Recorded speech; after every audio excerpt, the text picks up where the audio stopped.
Howdy! We are back at it again. Another installment of our ongoing Mixology at Home series here from Alley 26. And really excited about this next cocktail. We're calling it Taxman.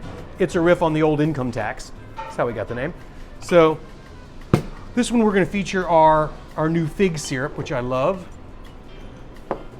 This is one of those times when this is an orange drink. So instead of lemon or lime, this is orange. And I tend to like shaken drinks with orange in the fall or winter. It's like, I'm not really quite ready to, it's not really daiquiri weather, but I kind of want something that slips into that profile. And this is what I do. So a 1/4 ounce of our fig syrup. Now you might have noticed, I'll do that one more time. Anytime you use any of our syrups, they're made with real stuff. The first ingredient listed on the back of this fig syrup is fig. So things can fall out of suspension. So just go ahead and just tilt it over a few times, make sure it's all reintegrated. And 1/4 ounce. Oh, fig. 1/4 ounce. This is Carpano. Excuse me. This is not. This is Cocchi Americano Bianco.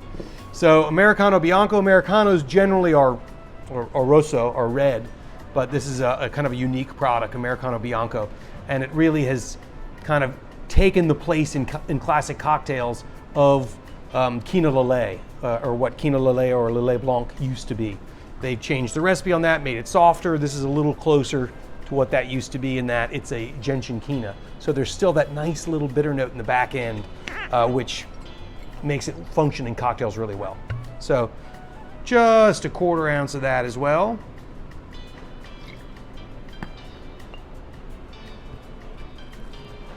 Three dashes of Angostura Orange.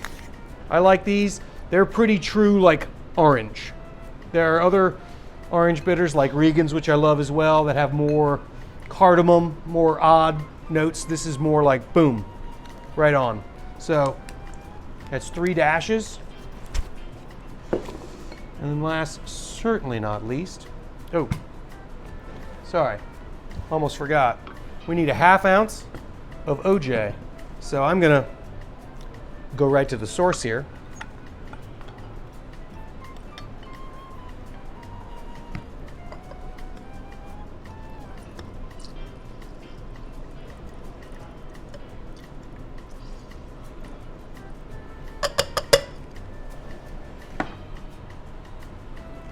Take a little mixing glass, or I'm going to take a little fine mesh strainer just so the drink isn't too pulpy.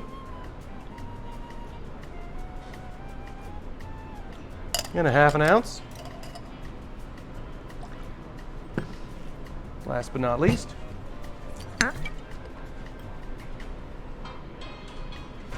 this is an ounce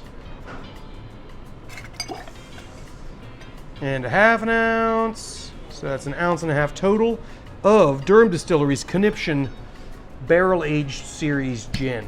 This is a new thing from the fine folks at the Durham Distillery, and I am obsessed with it. So you might see a lot of videos with this product because it's delicious, and as I mentioned, I'm a little obsessed with it. So they've really done a good job of integrating that kind of char barrel flavor into a gin without either getting lost. Like so, for those of us who love barrel-aged spirits, there's a little barrel age, but it's more like barrel age on the sparkle on the edge. The gin is not lost. The juniper is not lost. It's still a bold flavored gin, which as a gin lover, I also appreciate. So this is a quick shake and drink.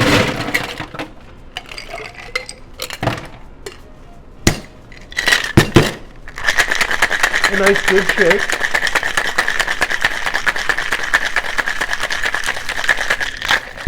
And you've all heard me go on and on, I'm sure, about shaking with nice, good, cold, clean ice.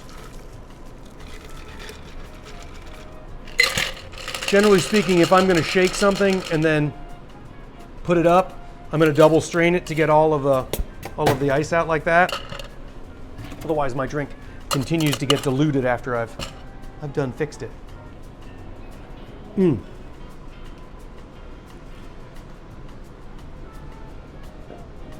The Taxman.